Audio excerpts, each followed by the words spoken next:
Retro Rob's gaming videos. Hey, Rob here, and I'm going to do a real quick impromptu unboxing of the Elgato Game Capture HD60. I don't know, actually if you've seen some of my old videos, you know I use the Avermedia, but recently I've been trying to do videos for this GPD XD, which I had planned to get done last week. Now it worked in the past, but suddenly the Avermedia quit recording from this device. Now, it records from other devices, just not this one. And yeah, I know what you're saying. Like, hey, it's something with the GPD, which it might be, but I connect it to the TV and it's fine. It also could be something with the HDMI's copy protection, but I have that removed from this particular device. And I've tried several different settings and none of them seem to work with it. So I don't really know what's going on with it. So I thought, well, I've been looking for a capture device that might be a little bit better, because I have had little tiny problems with the Avermedia in the past. So I picked up this one to try and test it out. Now, if it does not do this device, it's going right back, because it's very similar in performance character. Well, it does 60 frames per second versus 30 on the other one. But for my usage, it's very close to what the other one does. So I don't want it if it doesn't actually record this particular device. So let's take a look at what comes in the box. One thing that's annoying with some of the other models, I don't know if you know this, but some of them don't come with any cables, which is like really kind of wacky. This one, however, I happen to know. Here's the device itself. Oh, wait. Do you want to do the whole box thing? Here, let's do the whole box thing. Front of box. Back of box. Side of box. Ooh. Upside down side of box. Not the best unboxing I've done. Sorry about that. Your skills immortalized. Well, we all know what my skill level is, so I don't know if immortalizing that is the best thing, but here's the packaging. Here is the device itself. This is the new model. There was a model before this that's really well remarked upon, that did 30 frames per second. This is a 60 frame. Here's the front. Micro USB. There's the back. Another HDMI out on the back. There's also a little thing for a microphone jack. Actually, that's audio in, USB, HDMI, HDMI out. So there's the device. Here's the cables that come with it. Let's see, what do we got here? We got one USB cable, standard mini USB. And it comes with one, looks like just a standard HDMI cable. So not mini HDMI as I would have liked it to have come with. But I do have one of those. Hopefully that's not the problem with it. It appears to come with one Elgato sticker. That's very exciting, I'm sure. And nope, that's it. That's all it comes with. So there is the unboxing. If you stand by, sorry about the dog. Like I said, this is kind of an impromptu one. I didn't really do any pre-planning for this. I just wanted to get to testing it. I will show some testing of the actual device though right after this. So if you want to see a couple scenes recorded with it, well, hang in there. All right, thanks for watching.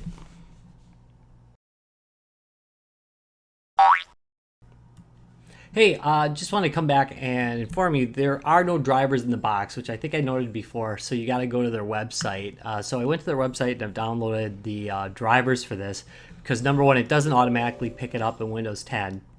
It shows it as a unidentified device. So here I am just installing the drivers. So you install the drivers right here, and you install the game capture. Now, on the box, it actually tells you what the URL to download the drivers is, and that is elgato.com/gaming/download, which of course I didn't notice until after I actually just did a Google search, which is pretty easy to find. And it's, looks like just a basic driver setup. So let's unplug this thing and plug it back in, see what happens. Okay, yeah, it looks like it's starting to install the device now, so that's good.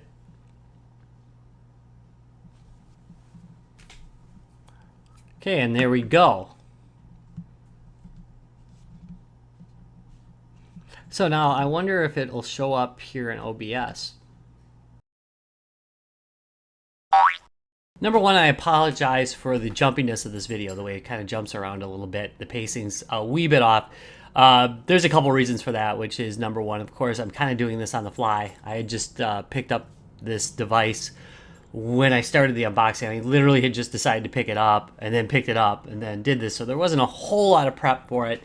And for that, I apologize. But number two, I'm going to tell you about something that happened when I installed the software. When I installed the software, what it did is it basically changed my audio device to the Elgato so it could record from my desktop. The problem is now I can't hear anything, but there's a way to fix that. Don't worry about it. Actually, there's more than one way to fix it. I went around it because of the way I record. I generally don't use the Elgato to actually record off my own desktop, although that is something you could do, and there's a reason for doing that. You won't drop frames. It'll look a lot better. But anyway, I will show you how I fix that in a minute, but I'm also going to tell you about another thing that happened to me, which is when I attempted to access the Elgato directly from OBS. It did work. However, the initialization time, sorry about that. The initialization time was huge. I mean, like 5 to 10 seconds. I counted it. It was just ridiculous to get this thing to come up in OBS. So I came up with a workaround, and it's something I've used with Avermedia for some time. Basically, what you're looking at right now is the Elgato capture screen. And as you can see, it's fully operational, and it's going. All good. Sorry about that, just got a message. I'm probably going to have to respond to that, but let me show you this real quick, and then we'll cut out again. What I do is I take a region of this, and I'm going to flip over to it, and there's what it looks like when I'm recording. So what I did is I used OBS to capture a small region of this particular screen, and it works fine because the way I did it, it's not capturing off the desktop. So right now I'm how can I show you this? I don't think I can do this twice, but anyway, I'm shaking the recording screen all over the place. If I move it, you don't know. But I am moving that window all over the place. So there's no problem with moving the window or anything like that. If you were to do this by recording part of the desktop, you'd have that problem. I know because I've done it in the past. But if you just take a section of this particular window, you're fine, and you can record that way. And it looks really good. I've done plenty of my videos in the past that way, and it does indeed look fine. Next thing I'm going to do here real quick is I am going to show you... Oh, I was going to show you how I corrected the audio problem I had. So let's flip over to my desktop. Sorry, you're going to get that mirror in a mirror effect again. But there is something called the sound capture device. It's right here, this little icon here. And I want to go into sound capture. You can also get to it from here. I think it's somewhere in here. Here it is. Actually, right here. Nope, I'm absolutely wrong. No, you hit configure. There it is. So it shows up. And if you look right here under the advanced tab of the sound capture device, by the way, you can get to it both ways. This is one way to get to it. The other button is the other way to get to it. So you can get to it both ways. If you look right here, assign Elgato sound capture as your system's default device for playback was checked automatically, and default communication device for playback was also checked. So what I did is I unchecked both of those, and I got my sound back. Now, the other thing you could do is I think you can just tell it where do you want to hear your audio and switch it over to whatever device you want to switch. And I think you can keep it defined here and use it for direct recording. But since I go through OBS and not directly through this, that's not a big problem for me. Okay, so here we are. I'm going to show you side by side of me recording. This is Disgia. I don't even know how to pronounce it. This is actually a viewer request video that I was trying to do when this problem came up. But anyway, on the left side, you'll see the original recording directly from the Elgato software. And on the right is OBS, which is where I'm talking to you from. There we go.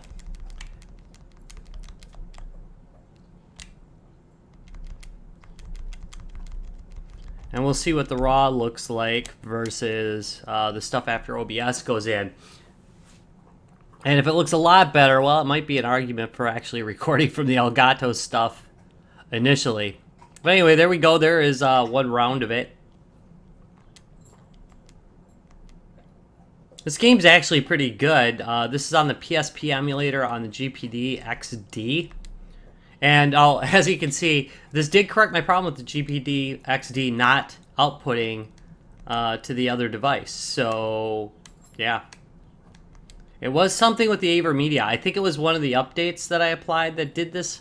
But you cannot take the Avermedia and downgrade it, which really sucks.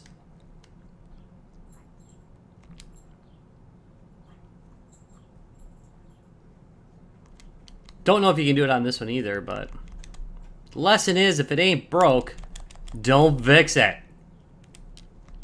And I should be sucking some soul here. There we go. Oh, that was an ass kicking I just took there. Oh, this game's incredible for the PSP. Very nice. Anyway.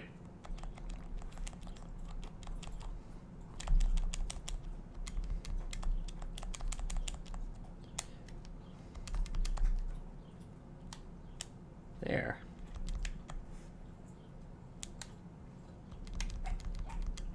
Amazing.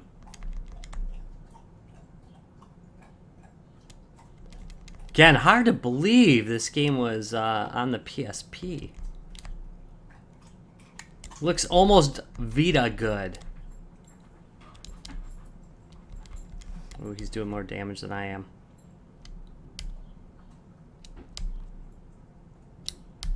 What the heck? There we go.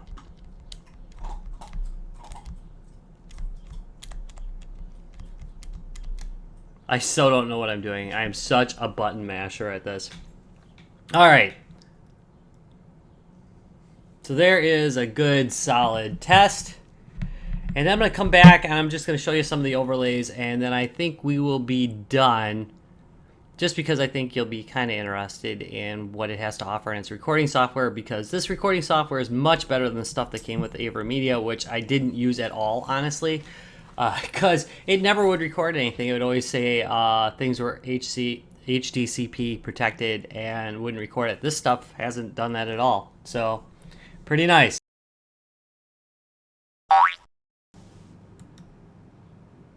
And finally, I wanted to show you a few of the overlays that are built into Game Capture HD software. Since this software at least is halfway decent. Hey, am I actually playing here? Oh, I am. Crap. But anyway, I'll just run this in the background. The game, by the way, is Glorky and Warrior. Trials of the Glork.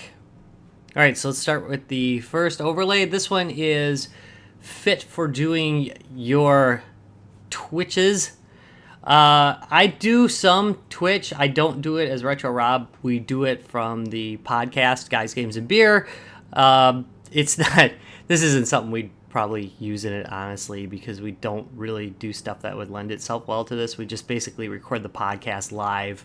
By the way, if you're interested in the Guys, Games, and Beer podcast, you can check us out at www.twitch.com/guysgamesandbeer. Yeah, you can use Twitch TV too. It records every Tuesday at 6 p.m. Central Standard Time. All right, enough with that plug. Let's go on to the next overlay. All right, so this one, hey, how's it going? A little camera in the bottom. I kind of like this one, a little halo-ish. And here is, I'm guessing this is if you have a dual camera setup, which I do, so I could probably put another camera up in that corner. And here's another one. Another one. They're kind of weird looking. Next. This one I don't really get at all. And then finally, there is one where you can just basically put a video over what you're doing, which there we go. There it goes. Basically an intro, which is not the worst idea in the world, honestly. I'll probably do that with some of mine. And then finally, you can customize them as well. There's a screen editor. Also, you can download ones that other people have created. So that is pretty cool. So all in all, my experience with this has been pretty good. It does what I needed it to do. I wasn't 100% sure it would. Like I said, I had a problem recording the GPD XD with Avermedia's Live Gamer Portable. It would just give me a black screen. Again, I would have suspected the device because other devices do work with that pretty well. And this one used to, but I had just done a firmware update, and I think something in that firmware update, not on the GPD, but the firmware update on the other capture card caused it not to work with this anymore. That said, it's recording everything else fine, so I gave it to my son, who's interested in doing some videos, so that'll work just fine for him, and this works really well too. All right, thank you very much for your time. If you enjoyed this video, please do me a favor, give me a thumbs up, subscribe for more. Keep on there. The next thing I'm about to do is finally wrap up the GPD XD since I can record it now. See you next time.